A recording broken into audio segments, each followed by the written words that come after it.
खो गया उसके बारे में सोचा नहीं करते, जो खो गया उसके बारे में सोचा नहीं करते, जो मिल गया उसको हम खोया नहीं करते, जो मिल गया उसको खोया नहीं करते। जिंदगी में सफल वो ही इंसान होता है, जिंदगी में सफल वो ही इंसान होता है जो अपने दुर्भाग्य के ऊपर और अपनी बदकिस्मती पे कभी रोया नहीं करते। तो आज के लिए आपके ये बहुत तरोताजा आपके लिए एक दो लाइनें। चलो चलते हैं। Welcome to star digital classes. हमारी चल रही थी टेंस की क्लास, और टेंस की क्लास में हमने पढ़ लिया था सब्जेक्ट के बारे में, और हमने पढ़ा था यहाँ पे मैंने आपको बताया था कि अंग्रेजी यानी इंग्लिश के लिए आपके मेन जो बेसिक चीजें होती है वो होती है सब्जेक्ट हो गया, वर्ब हो गई और ऑब्जेक्ट। ये तीन चीज it's a very important of the English content. अब देखो यहाँ पे आपने सब्जेक्ट पढ़ लिया है, अब हम बात कर रहे हैं वर्ब की। वर्ब क्या होती है, तो वर्ब के बारे में आज हम लोग बात करने वाले हैं। वर्ब क्या होती है, तो वर्ब का मतलब होता है क्रिया। इसका हिंदी मीन्स क्या होता है, क्रिया। यानी एक क्या होता है, एक्शन वर्ड होता है। क्या होता है, एक्शन वर्ड। यानी कि मैं बोलूं कि टाइम के बराबर क्या होता है, यानी मैं इसको ऐसे भी बोल सकता हूं कि अगर टेंस को बराबर मैं लिखूं तो इसको टाइम लिख सकता हूं प्लस इसको लिख सकता हूं एक्शन वर्ड। क्या लिख सकता हूं, एक्शन वर्ड। और इन दोनों को मिला के क्या बनती है बताओ, वर्ब बनती है। यानी कि अब हमारा जो वर्ब के बारे में जो चर्चा चल रही है उसके बारे में हम थोड़ा सा ज्यादा डिटेल से नहीं, थोड़ा सा डिटेल से पढ़ने की कोशिश करेंगे, और हमारे टेंस के अंदर वर्ब किस तरीके से कार्य करती है वो चीजें हम यहाँ पे आज जानने की थोड़ी सी कोशिश करेंगे। देखो क्रिया, वर्ब का मतलब होता है क्रिया। यानी कि मैं इसके बारे में एक बात और कहूं कि जिस भी शब्द के अंत में, हिंदी में जिस भी शब्द के अंत में, देखो पहली मेरी जो कंडीशन है वो क्या है, हिंदी में जिस भी शब्द के अंत में ना आए, क्या आए, ना आए। यानी जिस भी शब्द के अंत में हिंदी में ना आए। बताओ आपको समझ में आ रहा है कि नहीं आ रहा। ना आने का मतलब वो क्या होती है, हमारी वर्ब होती है। लेकिन यहां पे लेकिन आ गया, यानी कि एक कंडीशन और है हमारे पास। तो दूसरी कंडीशन क्या है हमारे पास कि उसमें कुछ होना यानी समथिंग हैपन, कुछ होना और कुछ करना प्रदर्शित हो या कुछ करना हो। यानी यार उसमें क्या हो, कुछ होना हो या कुछ करना प्रदर्शित हो। यानी मैं इसको बोल सकता हूं something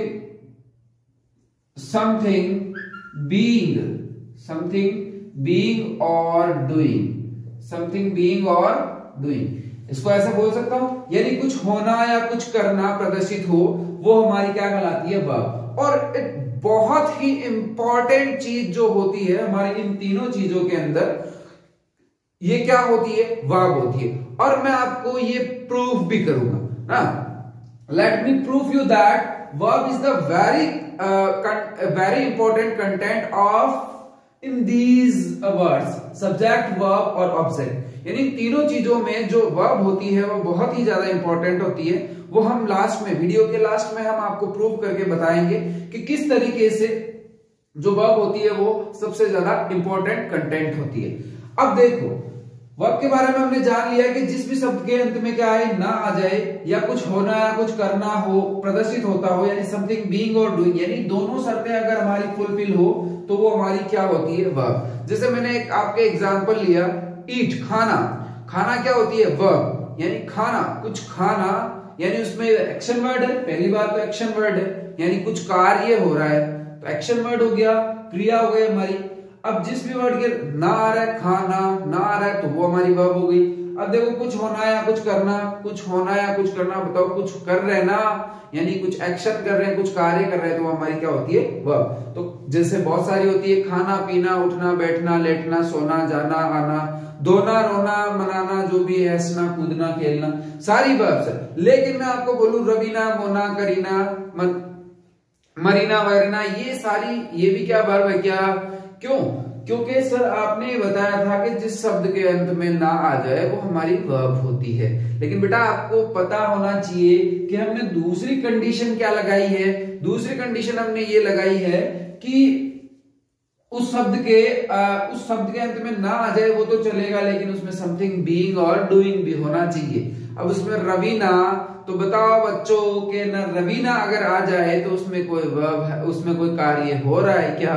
तो उसमें कोई कार्य नहीं हो रहा है, इसलिए वो कोई वर्ब नहीं होती। चलो गेट टू द पॉइंट। देखो अब वर्ब जो होती है, अब देखो वर्ब ये आपने नोट कर लिया होगा, तो मैं अभी थोड़ा सा आपको वर्ब के बारे में पूरा डिटेल से बताने वाला हूं। तो ये चीजें अगर आपने नोट कर ली तो मैं थोड़ा सा आगे चलता हूं। इसको मैं एक बार रफ कर दे रहा हूं, मिटा दे रहा हूं इसको। और जब टेंस पढ़ रहे हो तो अच्छी तरीके से पेन और कॉपी अपने साथ में ले लो।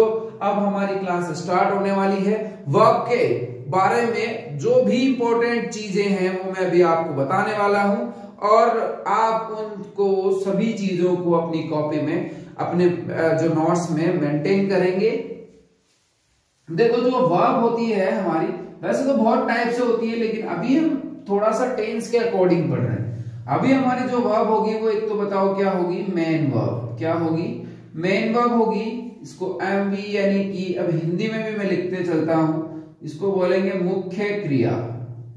मुख्य क्रिया। दूसरी होगी हमारी हेल्पिंग वर्ब। दूसरी क्या होगी? Helping verb. ये हो गई हमारी सहायक क्रिया।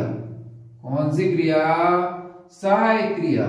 यानी एक होती है हमारी मेन वर्ब, एक होती है हेल्पिंग वर्ब। इसको ऑक्सिलरी वर्ब भी बोलते हैं। ऑक्सिलरी वर्ब, हेल्पिंग वर्ब बोल दो, ऑक्सिलरी वर्ब बोल दो, एक ही बात। अब देखो यहाँ पे सहायक क्रिया और मेन वर्ब। अब मैं आपको पहले इनकी इंपॉर्टेंस समझाता हूं। हेल्पिंग वर्ब क्या होती है, मुख्य क्रिया क्या होती है। मुख्य क्रिया तो मैंने अभी आपको बताया था कि जिस भी शब्द के, पहली चीज तो जिस भी शब्द के अंत में ना आए, जिस भी शब्द के अंत में क्या आए? ना आए, वो हमारी क्या होती है? जिस भी शब्द के अंत में ना आए वो हमारी मेन वर्ब होती है। जिस भी शब्द के अंत में ना आए, तो अभी बताया था खाना पीना, उठना बैठना जाना, ये सारी क्या होती है? मेन वर्ब्स, है ना। ये सारी एक्शन वर्ड होती है और ये सारी की सारी मेन वर्ब्स होती है, यानी कुछ करना या कुछ होना शो हो रहा है इसके अंदर। पहली चीज तो हमने पढ़ी ये। अब पहले हेल्पिंग वर्ब से पहले अब मैं बता देता हूं, हेल्प का मतलब हो गया इसमें सहायता करना। किसकी सहायता करेगी? ये मेन वर्ब की सहायता करेगी। और हमें क्या बताती है कि जो सेंटेंस है, बताओ कौन से टेंस में। देखो मैं बताता हूं आपको। जैसे हमारी हेल्पिंग वर्ब मान लो हो गई डू, हेल्पिंग वर्ब हो गई। अब मैंने आपको एक सेंटेंस लिखा, जैसे Ram is doing his work. Ram is doing his work, यानी राम अपना कार्य कर रहा है। सीधी सीधी सी बात। अब मैंने आपको यहां से इज हटा दिया, इसको मान लो गायब कर दो। अब ये कंटिन्यूअस फॉर्म को तो दिखा रहा है, राम डूइंग हिज वर्क, यानी अपना राम कार्य कर रहा है ना। लेकिन ये कौन से टेंस में है ये बिल्कुल आपको पता नहीं चल पा रहा है। यानी राम डूइंग हिज वर्क कौन से टेंस में? कंटिन्यूअस फॉर्म में तो है, लेकिन कौन से टेंस में है ये नहीं पता चल रहा है। तो इसीलिए हेल्पिंग वर्ब ने क्या किया? हेल्पिंग वर्ब इसके पहले आके ही ये बताएगी कि जो सेंटेंस है हमारा वो कौन से टेंस के अंदर है। तो आपको ये अच्छी तरीके से समझ में आ गया होगा कि जो सेंटेंस में हेल्पिंग वर्ब यानी मदद करती है वो क्या मदद करती है। देखो मैं आपको एक कहानी सुनाता हूं। मेन वर्ब ने क्या कहा? हेल्पिंग वर्ब से कहा कि आप हेल्पिंग वर्ब हो और मेरी क्या करो? सहायता करो। तो हेल्पिंग वर्ब ने कहा चलो मैं तुम्हारी सहायता कर दूंगी, लेकिन मुझे ये बताओ कि अगर मैं तुम्हारी सहायता करूंगी तो मुझे एवज में क्या मिलेगा। तो हेल्पिंग वर्ब ने, मेन वर्ब ने कहा चलो एवज में तुम्हें कुछ नहीं, लेकिन एवज में तुम्हें मुझसे पहले का स्थान मिलेगा। यानी किससे पहले? मुझसे पहले, यानी मेन वर्ब से पहले। इसीलिए तो जो हेल्पिंग वर्ब आती है वो मेन वर्ब से पहले आती है। सेंटेंस में हेल्पिंग वर्ब मेन वर्ब से हमेशा पहले आती है। और क्या बताती है? और हमें ये बताती है कि सेंटेंस जो है वो कौन से टेंस के अंदर है। विद द एग्जांपल मैंने आपको भी क्लियर कर दिया कि अगर हेल्पिंग वर्ब ना हो तो हमें सेंटेंस का पता नहीं चलता कि वह कौन से टेंस में है। तो अब आप पहले हम हेल्पिंग वर्ब को छोड़ते हैं, पहले मेन वर्ब में छोटी सी चीजों को क्लियर कर लेते हैं। तो मेन वर्ब जो हमारी होती है वो 5 प्रकार की होती है। देखो V1 वर्ब की फर्स्ट फॉर्म, फिर V2 वर्ब की सेकंड फॉर्म, फिर V3 वर्ब की थर्ड फॉर्म, और फिर V4 वर्ब की फोर्थ फॉर्म, और फिर V5 वर्ब की फिफ्थ फॉर्म। यानी 5 फॉर्म्स हमारे पास में वर्ब की है। क्रिया की हमारे पास में कितनी फॉर्म है? 5 फॉर्म है। इन 5 फॉर्म को मैं अभी आपको बताता हूं, पूरा चार्ट बना के पूरा बताता हूं कौन कौन सी कहां आती है। जैसे वर्ब की फर्स्ट फॉर्म, वर्ब की सेकंड फॉर्म, वर्ब की थर्ड फॉर्म, फोर्थ फॉर्म और फिफ्थ फॉर्म। अब देखो जो वर्ब की फर्स्ट फॉर्म होती है वो पहली चीज तो ये कि ये प्रेजेंट सिंपल टेंस में आती है। किसमें आती है? Present simple. वर्ब की जो फर्स्ट फॉर्म है वो हमेशा प्रेजेंट सिंपल टेंस में आती है। तो पहली चीज तो हो गई ये। दूसरी चीज ये हो गई कि ये ऑलवेज क्या होती है? ऑलवेज प्लूरल होती है। अब ये तो बड़ी कहानी आ गई कि वर्ब की फर्स्ट फॉर्म कैसे प्लूरल होती है सर, तो मैं अभी आपको क्लियर करूंगा। पहले आप इस चार्ट को समझ लीजिए, फिर मैं आपको पूरा क्लियर करूंगा कि वर्ब की फर्स्ट फॉर्म ऑलवेज प्लूरल कैसे होती है। तो पहली तो ये कि ये प्रेजेंट सिंपल में होती है, दूसरी ये कि ऑलवेज ये प्लूरल होती है। देखो जैसे मैं अभी आपको क्लियर करता हूं। अभी इसमें देखते हैं हम, ये जो वर्ब की सेकंड फॉर्म होती है वो बताओ पास्ट सिंपल टेंस में होती है हमेशा। जब पास्ट सिंपल का अफर्मेटिव सेंटेंस लिखते हो, बताओ कौन सा अफर्मेटिव सेंटेंस लिखते हो, तो पास्ट सिंपल के लिए वर्ब की सेकंड फॉर्म का यूज किया जाता है। इसका जब अफर्मेटिव सेंटेंस हम लोग लिखते हैं तो पास्ट टेंस में वर्ब की सेकंड फॉर्म का प्रयोग किया जाता है। अब देखो वर्ब की थर्ड फॉर्म, यानी कि ये होती है परफेक्ट के अंदर। अब जितने भी परफेक्ट है उसके अंदर किसका प्रयोग होगा? वर्ब की थर्ड फॉर्म का प्रयोग होगा। परफेक्ट का मतलब होता है पूरा, यानी जब जो एक्शन है, एक्शन जब कंप्लीट हो जाता है तो परफेक्ट में चला जाता है, यानी काम कंप्लीट हो जाता है। और जब कंप्लीट हो जाता है तो परफेक्ट के अंदर वो चला जाता है, और वहां पे वर्ब की कौन सी फॉर्म? थर्ड फॉर्म ऑलवेज लगती है। अब वर्ब की फर्स्ट फॉर्म को मैं ऐसे बोल सकता हूं V1 प्लस वर्ब की ING फॉर्म, यानी कि V1 प्लस ING, यानी कि V1 में अगर आप ING जोड़ दोगे तो वो कौन सी हो जाएगी? वर्ब की फोर्थ फॉर्म, यानी ये कॉन्टिन्यूअस टेंस में आती है। इसमें आती है कॉन्टिन्यूअस टेंस में। और जो वर्ब की फिफ्थ फॉर्म होती है, देखो इसके बारे में क्या कहा गया है, ये भी प्रेजेंट सिंपल के लिए होती है। ये किसके लिए होती है? Present simple. और दूसरा ये ऑलवेज क्या होती है? सिंगुलर होती है। ऑलवेज सिंगुलर होती है। तो ये रहा हमारा वर्ब का चार्ट। कंफ्यूजन तुम्हारे है वर्ब की फर्स्ट फॉर्म और वर्ब की फिफ्थ फॉर्म, यानी कि दोनों के दोनों प्रेजेंट सिंपल में, एक प्लूरल है एक सिंगुलर है। सर ऐसा क्यों है? तो मैं अभी आपको क्लियर करता हूं। पहले आप फटाफट वीडियो को पॉज करिए और इन सभी चीजों को अपनी कॉपी में सुनहरे अक्षरों में उतार लीजिए, है ना। बढ़िया इसके क्या बना लीजिए? नोट्स बना लीजिए। अगर आपको समझ में ना आया तो वीडियो को वापस देखिए। फिर भी आपको नहीं समझ में आ रहा तो मुझे कमेंट करके जरूर बताइए कि सर मुझे ये चीज यहाँ पे नहीं क्लियर हो रही है, तो मैं आपके लिए स्पेशल आपको वीडियो बना के दूंगा। अब देखो ये चीज आपको यहां से फिर हम चलते हैं वर्ब के चार्ट पे, और वर्ब का चार्ट हमने पढ़ लिया है। अब चलेंगे हम वर्ब की फर्स्ट फॉर्म और वर्ब की फिफ्थ फॉर्म के बारे में पढ़ेंगे कि क्यों ऐसा होता है, क्यों ऑलवेज सिंगुलर होती है, क्यों वो ऑलवेज प्लूरल होती है। तो देखो यहां पे हम पढ़ेंगे, पहले मैं लेता हूं V1 की बात और यहां पे लेता हूं मैं V5 की बात। दो चीजें हमारे पास V1 और V5, दो चीजें। अब मैंने कहा कि ये ऑलवेज क्या होती है? ऑलवेज प्लूरल होती है। ऑलवेज प्लूरल होती है। और मैंने ये कहा ऑलवेज सिंगुलर होती है। अब मैं ऐसा क्यों बोल रहा हूं कि ये ऑलवेज प्लूरल होती है और ये ऑलवेज सिंगुलर होती है? तो समझो बात को, इसमें हमेशा क्या जुड़ता है? वर्ब की फर्स्ट फॉर्म के साथ में एस या ईएस जुड़ता है। इसमें क्या जुड़ता है? वर्ब की फर्स्ट फॉर्म के साथ में एस या ईएस जुड़ता है। अब देखो आपने देखा होगा, एक तो होती है हमारे पास नाउन, एक होती है हमारे पास वर्ब। अब जब नाउन अगर होगी तो देखो नाउन जो जन्म से होती है, नाउन जन्म से क्या होती है, नाउन जन्म से सिंगुलर होती है बॉय, नाउन जन्म से क्या होती है सिंगुलर। अब हम इसमें क्या जोड़ देते हैं, एस या ईएस जोड़ देते हैं तो इसको क्या बना देते हैं प्लूरल बना देते हैं। ये बचपन से क्या होती है सिंगुलर। जैसे मान लो गर्ल, गर्ल भी पहले से क्या है सिंगुलर और इसमें मैंने क्या जोड़ दिया गर्ल्स, यानी प्लूरल हो गई। यानी जो नाउन है उसका कंसेप्ट क्या है कि जो नाउन है वो जन्म से ही, यानी कि जब नाउन का जब भी नाउन का उद्गम होता है तब नाउन हमेशा क्या होती है सिंगुलर फॉर्म में होती है और हम उसमें एस या ईएस जोड़ के उसको क्या बनाते हैं प्लूरल में बनाते हैं। अब वर्ब का जो होता है वो उल्टा होता है। अगर वर्ब की फर्स्ट फॉर्म का जो उद्गम होता है वो हमेशा किस में होता है प्लूरल। यानी इसका ये बताओ उल्टा है कि नहीं है, बिल्कुल उल्टा। तो ये जब भी वर्ब की फर्स्ट फॉर्म होती है प्लूरल, जैसे आपने लिखा ईट, अब इसकी जो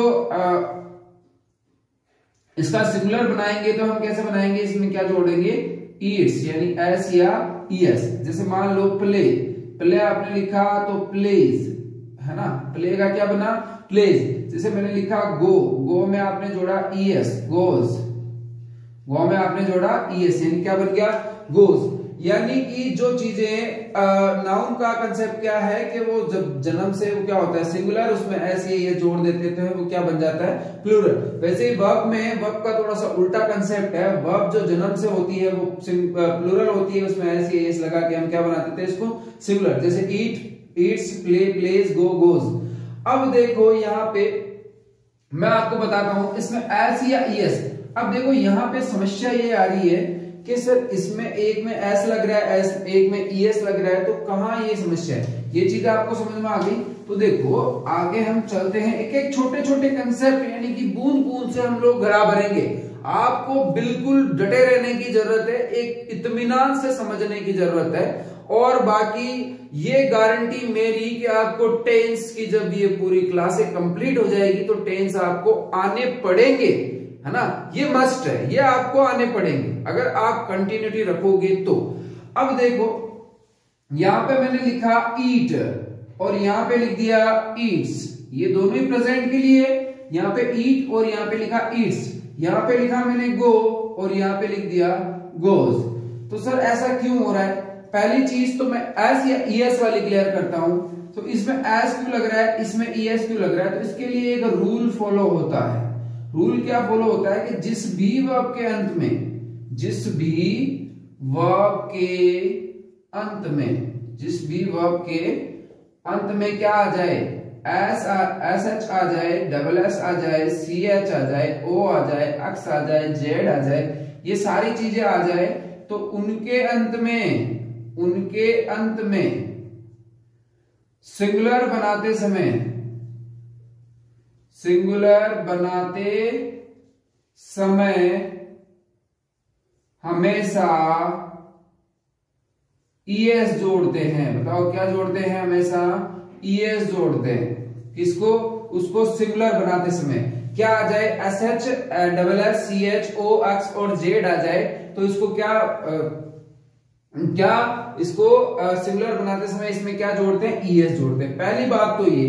अब let me proof you that verb की फर्स्ट फॉर्म ऑलवेज क्या होती है, प्लूरल होती है। वो कैसे, जैसे मैंने लिखा दे, दे यानी वे प्लूरल है, प्रोनाउन में दे प्लूरल है।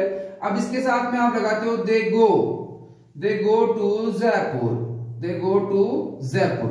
वैसे आप अगर ही प्रोनाउन है, ये सिंगुलर है, ये प्लूरल है, तो इसका जो सही बनेगा वो बनेगा goes to Jaipur, they goes to Jaipur. अब बताओ ये सिंगुलर, ये भी सिंगुलर, ये सिंगुलर और ये भी सिंगुलर। यानी जब हमारा सब्जेक्ट सिंगुलर हो तो वर्ब भी हमारी सिंगुलर होती है, और जब हमारा सब्जेक्ट प्लूरल हो तो वर्ब भी हमारी प्लूरल होती है। देखो जैसे सब्जेक्ट, वर्ब और ऑब्जेक्ट, ये हमारा जोड़ा बनता है सब्जेक्ट, वर्ब और ऑब्जेक्ट। अब जब सब्जेक्ट हमारी क्या हो, सिंगुलर हो, तो वर्ब भी हमारी क्या होती है, सिंगुलर होती है। जब सब्जेक्ट हमारा प्लूरल हो तो वर्ब भी हमारी क्या होती है, बताओ, प्लूरल होती है। तो ये चीज आपको समझ में आई कि नहीं आई? जो वर्ब की फर्स्ट फॉर्म होती है वो ऑलवेज प्लूरल होती है और वर्ब की जो फिफ्थ फॉर्म होती है वो ऑलवेज सिंगुलर होती है और सिंगुलर सब्जेक्ट के साथ में आती है प्रेजेंट के अफर्मेटिव टेंस के अंदर। प्रेजेंट के अफर्मेटिव सेंटेंस के अंदर आप सिर्फ वर्ब की फिफ्थ फॉर्म का प्रयोग करते हो और बाकी वर्ब की फर्स्ट फॉर्म तो चलती रहती है सबके साथ में, हेल्पिंग वर्ब में, मेन वर्ब के साथ में भी आती है, लेकिन वर्ब की जो फिफ्थ फॉर्म का प्रयोग ओनली प्रेजेंट टेंस के अफर्मेटिव सेंटेंस में ओनली फॉर सिंगुलर सब्जेक्ट के लिए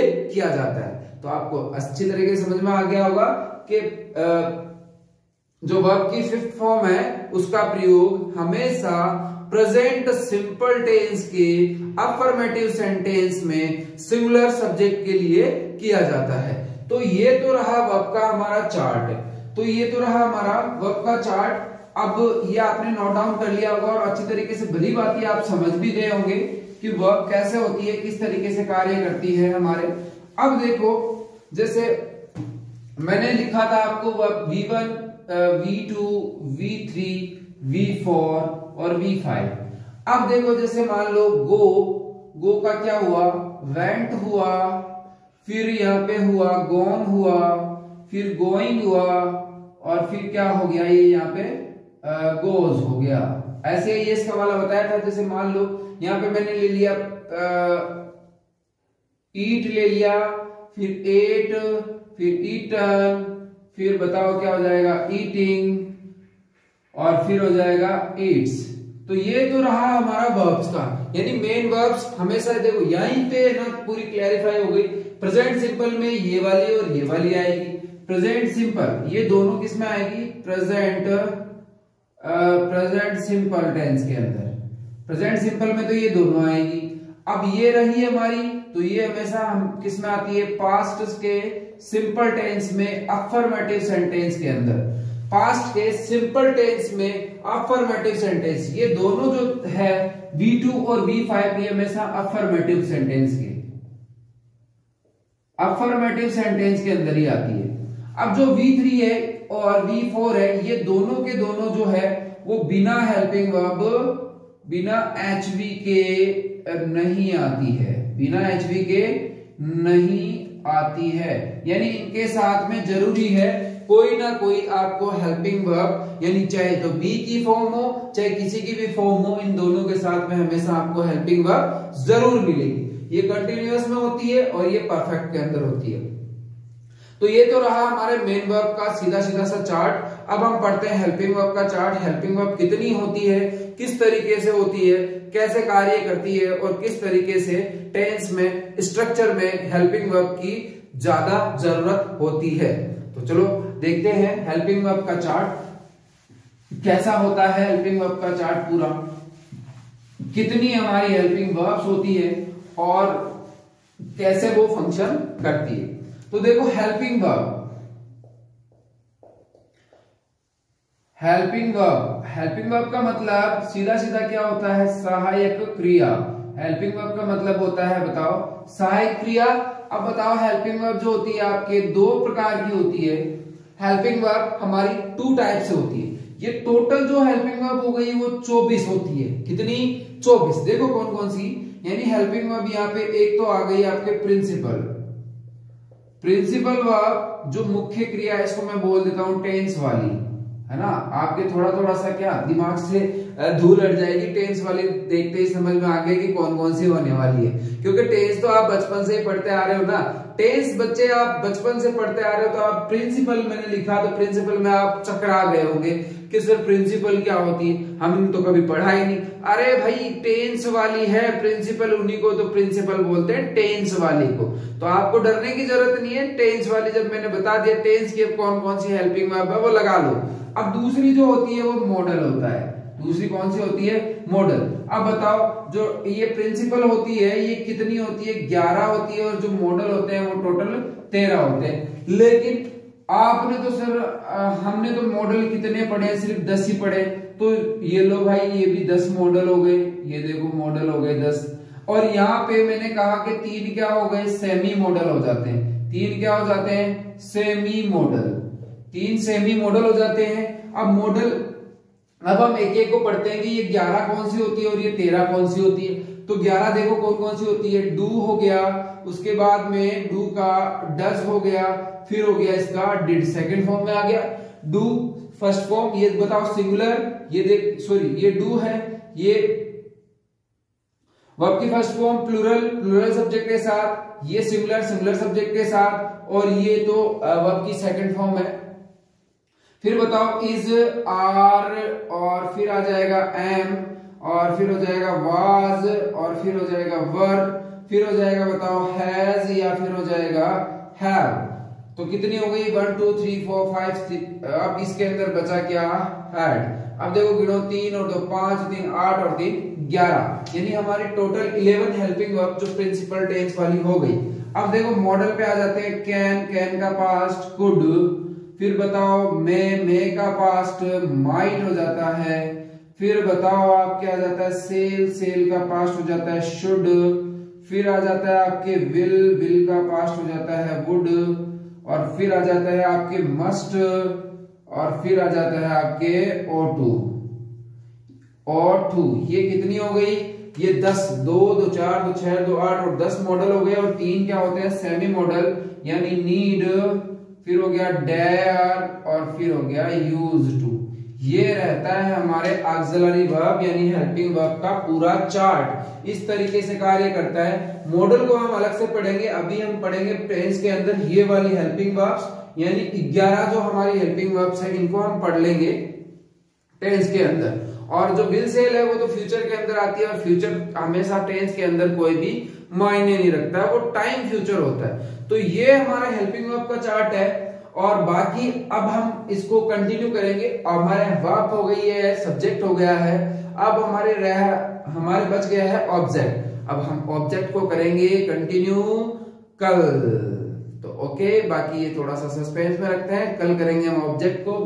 और ये वर्ब का चार्ट आपको अच्छी तरीके से समझ में आया होगा, और अगर मैं आपको कुछ अच्छा बता रहा हूं तो प्लीज वीडियो को लाइक कर दीजिए, शेयर कर दीजिए, और जो आपके नीचे बेल आइकन का बटन है उसको दबा दीजिए, ताकि आने वाले नोटिफिकेशन आपको सबसे पहले मिल सके। और इतना कर दिया तो प्लीज सब्सक्राइब भी कर दो थोड़ा सा। आज के लिए इतना ही, मिलते हैं कल। थैंक्स फॉर द वॉचिंग, बहुत बहुत